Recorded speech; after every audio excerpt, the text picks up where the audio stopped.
நீங்க கேட்ட எல்லாத்தையும் கொண்டு வந்து கொடுத்துட்டோம். ஆனா எந்த பிரயோஜனமும் இல்ல. இன்னும் 1 மாசத்துல புதையல் கிடைச்சிடும்னு மந்திரவாதி ஐயா சொல்லியிருக்காருல. உங்களுக்கு புதையல் மேல ஆசையா இருக்கு.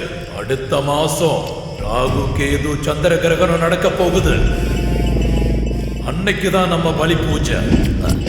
பலி பூஜைக்கு என்னென்ன வேணும்னு சொன்னீங்கன்னா நாங்க ஏற்பாடு பண்ணி கொடுத்துறோம். நல்லா கவனமா கேளுங்க. கிரகணம் நடக்க போற அந்த நேரத்துல பாம்பு, பிண்டம், ஒரு நிறை மாத கர்ப்பிணி அவங்கள இந்த யாகத்துல பலி கொடுக்கணும். நரமாத கர்ப்பிணியா? அப்படி பண்ணாதான் அவ கர்ப்பத்தில் அடங்கி இருக்கிற சக்தி எனக்குள்ள வந்து சேரும். எதுக்கும் கவலைப்படாதீங்க. என்னுடைய இச்சா சக்தி அப்புறம் வசீகர தந்திரம் மூலமா அவங்கள நான் கூப்பிடுறேன். இப்போ நீங்க போலாம்.